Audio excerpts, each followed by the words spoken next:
Hi, everyone. I'm Courtney O'Neill Allen with GovExec TV, your host of today's 5 questions.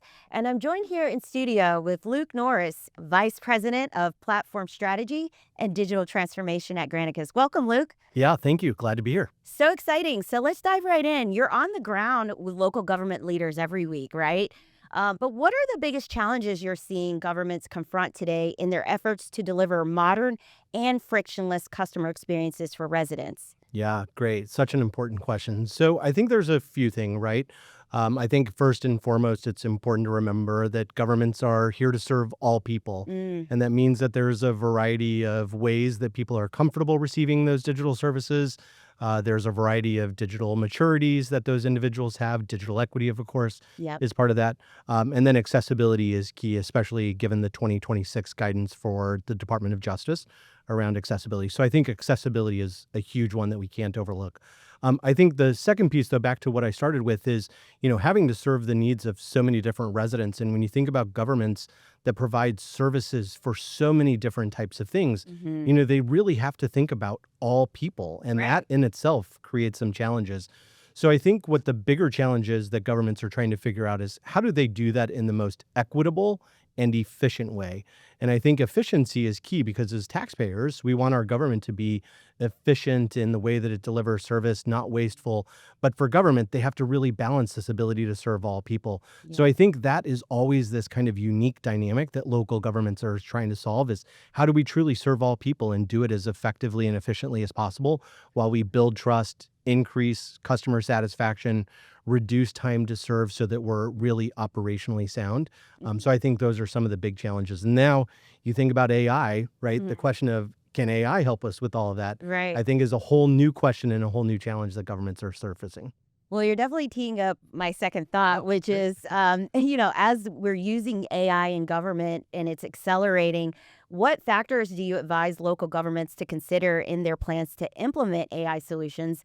And as a part two, are there any pitfalls to watch for or best practices that you can recommend? Yeah, maybe help me if I have to come back to the second one. So I think first and foremost, it's important that everyone realize that AI is a modern, amazing technology. Yep. But governments should never just think about AI for the sake of technology, right? So coming back to the idea of being able to provide effortless, frictionless experiences, it's really critical that governments think about what that goal is that they have in mind. Okay. And I think for a lot of governments, there's a couple of questions right now is who am I prioritizing that efficiency for? My residents so that it's effortless and frictionless for them to do business with me? Or is it more important that I'm prioritizing how it's efficient for my operators and individuals inside government? And I don't think that it necessarily has to be mutually exclusive. I think it can be both, but it's going to yield governments to actually think about the technology and the outcomes in different ways because the technology that you may prioritize to make your government staff more efficient likely may not be the technology that you prioritize to make the services for your residents effortless and frictionless, right? So I think that's Great one point. big thing. And so I think, to your second point, the advice that I have is always start with the goal in mind. Okay. Be concrete in the goals that you're trying to achieve. Have measurable KPIs that you're going to measure to identify if you're achieving those goals and establishing quick wins. And, I think one of the things that's out there is there's some of this AI skepticism Yeah, still. for sure. And I think, having been around long enough, and I'm sure like many people that are in your audience is like, we've talked about cloud. We've talked about human-centered design. We've talked about all of these big things that have transformed government, and a lot of them have never scaled, in part because we've only thought about them as a technology capability and not actually investing equally in the people that are going to use that technology, the processes that underlie that technology. And so I think the most critical thing is absolutely prepare to and plan to invest in AI, but don't do it just for the sake of technology. Invest equally in building the staff understanding of tech or AI. Make sure that people have the skills, the understanding of how to change processes so that AI amplifies all of that Yeah. and doesn't just become a Band-Aid on top of a bunch of broken content or broken processes. Those are great points. It could be a veneer almost, Yeah. and not really change anything, or I guess amplify the problems you may already have. Absolutely. So how is Granicus approaching AI in your product development, and roadmap, including ensuring AI solutions comply with evolving policy, data access, and implementation constraints across different governments? Yeah, such an important question, and a question that every government should be asking Hmm. every vendor, right? Because it is so critical. So I think first and foremost, we're approaching it in a really thoughtful, multi-dimensional way, really underlying kind of three core components, right? First is the ethical use, right? The AI has to have alignment with frameworks to ensure that the responsible use of AI is being governed. I think second, data trust is really critical. Okay. So, especially in generative AI, right? The data that it's accessing to build knowledge, to provide information back to government staff or residents is really key. And that's why it's so important that you have trust of the data. Yeah. You probably don't want those fifth grade book reports or those Wikipedia articles. You want the things that are really trustful and what we've curated inside of government Right. to be kind of key on that. And then I think you, of course, have to do it in a way that's transparent, right? I think Okay. not only to protect your reputation, but certainly to build trust and have residents understand what you're doing. I think you have to be really transparent about where you are and when you are actually using AI technologies Hmm. to make sure that people feel safe, feel protected, and understand if they're really operating with a real live agent or they're operating with something that's maybe more artificial in terms of intelligence, um, Hmm. all the while still making those be really great human-like experiences. That's awesome. And it makes me think about the simple equation: good data equals good AI. Yep, what you Right? put in is what you get out. Exactly. Absolutely, and I think that's actually a really important piece, Courtney. So, back to your second question around how do we make sure that we are kind of achieving some of those or overcoming some of those pitfalls? Yeah. Again, I think IT is always going to be excited and should be excited about AI, Okay. and I think really should govern it from a Okay. data, from a platform perspective. But back to your comment of, the fact that what you put in it is what you're going to get out of it. I think one of those key things that's critical is that IT is always seeking partnership from the folks inside of the agencies or the communication staff, because those are the people that understand the frontline business processes, understand the pain Yeah. that their residents actually have, and are creating the web content, the FAQs. And it's really critical that all of that information be up to date. So I think, again, maybe just another thing to kind of harken back to is there has to be really close alignment now between IT and those business agencies, perhaps even more so and much more frequently as AI constantly evolves. That makes a lot of sense. And it sounds like you're tapping into culture changes as well and building Absolutely. trust internally with all the stakeholders Yeah. involved. And it's exciting, right? Because AI is so powerful, but it is new to so many people. There's really great research out there that I know suggests that like 71% of people are still skeptical. But in the inverse, when we actually show people the outcomes that it can have, Right. that actually jumps to 91% of people feel like it can transform. Okay. So not only are we having to open hearts and minds, but we're having to show people how their job can change. And I think that's an important part is just because it, is artificial intelligence Hmm. doesn't mean that it is actually replacing people's jobs. Yes. It's really about empowering them to be more efficient and more effective in the way that they do their work. And I think that's what's really important. Those are great points. So you've just launched an AI-powered digital agent, which Mhm. sounds really exciting, by the way. Super fun. What do you see as the key benefits or outcomes that both residents and governments can expect from this solution in the future? Yeah, great question. Well, I think, we're incredibly proud of the fact that we power something like 30 billion interactions between government and residents Wow. every single year. And that's really what's kind of underlied how we thought about building Government Experience Agent as this really conversational digital agent. So I think when we built it, we know that a lot of residents have friction in accessing information, right? Hmm. Specifically, information that pertains to my very specific questions. So, do I need a pool permit? Can I build a fence? How do I pay my Right. license plate tags? I think this is an opportunity to really humanize government for the actual people that are interacting and do it in a much more personal way. So I think that's one big thing. I think the other thing is being able to do it in multiple languages, right? Mhm. So governments today probably staff some people that maybe are multilingual, maybe trilingual. Mhm. But in a lot of our communities, there's 20, 30 plus languages that Wow. are spoken. So, how do we provide those equitable, accessible experiences for all people? I think that's one thing is now residents are going to have an ability to interact with that. I think the third thing is, from the resident side, I can do it 24/7 in the comfort of my home when I'm riding on the bus, whatever I'm at the kids' soccer game. Hmm. So I think it's going to have a opportunity to really transform when and how I interact with government. On the flip side, for the government, I think that it's also something that's going to be able to create new opportunities for efficiency. Okay. When you think about having to staff multilingual operators or thinking about the cost of providing 24/7 service, Right. we know some cities are paying $50,000, $60,000 to have a third-party call center able to take calls after 5 o'clock, and they don't even know a fraction of the information. So, being able to provide much more continuous service is a huge benefit.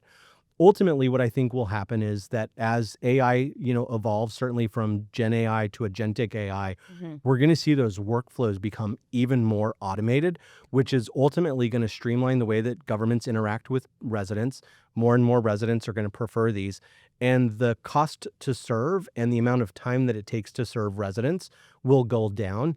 And so I think, back to my first comment of operational efficiency, Yeah. I think Gen AI and agentic AI now provides kind of this leapfrog moment for governments to finally be able to deliver on those goals of high quality customer service in really efficient mediums. So I think those are going to be the three things. And then, of course, the culture change Yeah. is one that's going to be important because it's going to change how people do their job. It's going to change the way that we expect to interact with government. But I think it's all powerful in those kind of top line objectives.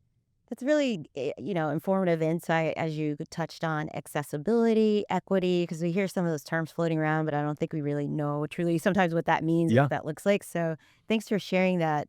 You kind of touched on this a little bit earlier, but there's a lot of chatbots in the market. Mhm. What makes this solution so different? Interesting. Yeah, so we intentionally call it a digital agent, right? I think a lot of chatbots in the past have been rules based, so they're literally scripted to just answer if this, then that, right? That's Okay. one thing. I think a lot of the other Gen AI solutions on the market Hmm. literally just access information from a large language model. We did research with residents that actually suggested, by 20 points, they prefer a government specific chatbot compared to some of these generic capabilities. That's even more significant, like 2 times higher, are they more likely to trust a digital agent on a government site when it comes to things about voting or food benefit programs or permitting and licensing, the things that are, again, really important policy levers. So, pulling back to the fact that we do these 30 billion interactions, we knew that we had an opportunity to provide much more context Hmm. and make sure that the experiences were really rooted in the way that people expect to interact with government Right. and that the responses were actually going to be much more clear, much more consistent and accurate because of that government knowledge. And so I think that's our kind of key thing is really about how do we do that.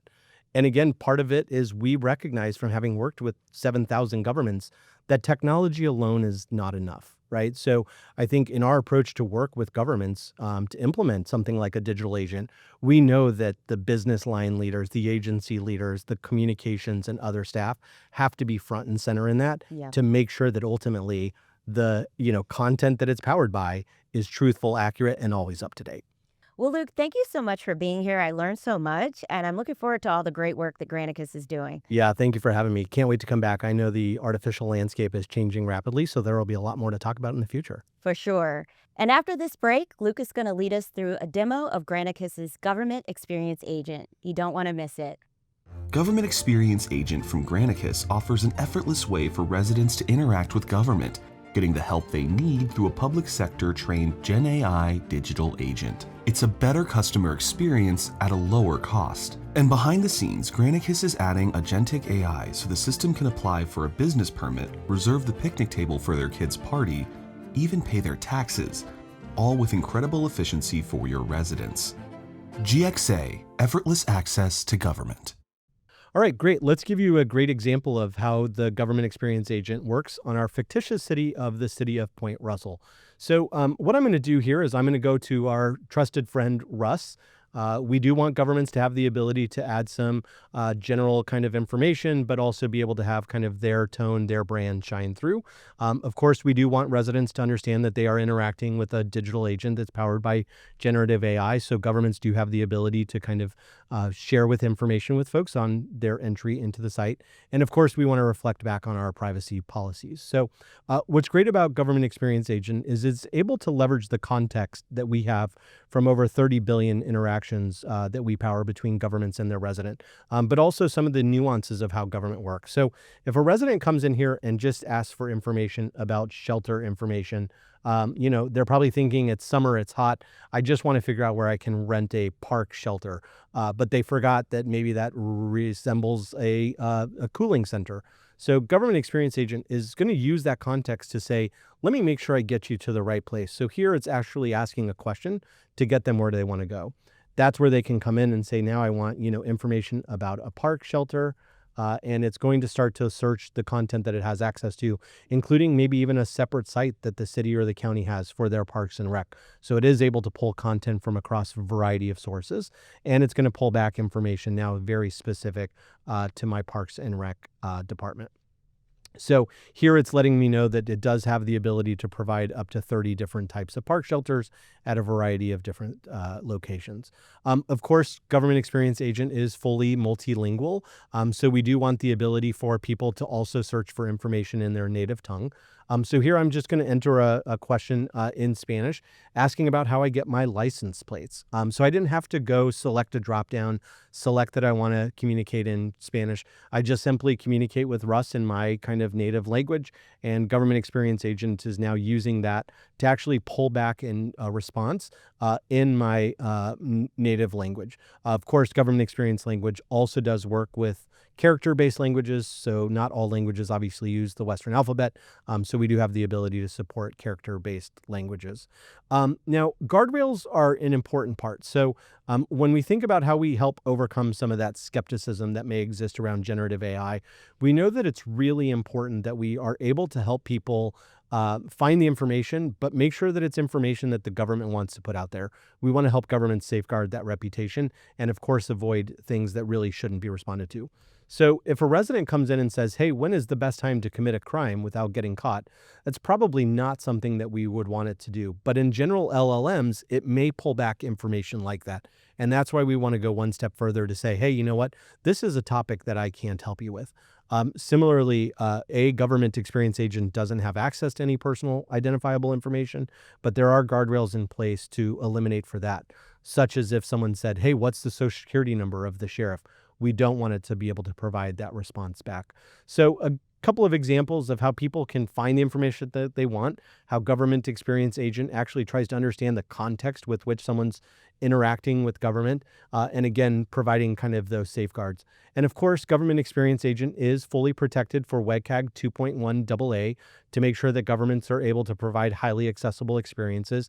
And it does work across mobile devices so that residents really can interact seamlessly with government in effortless ways at any time, at any point in the day, and on any device that they prefer. So if you're interested in learning more about Government Experience Agent, please let us know, and you could reach out at granicus.com/GXA.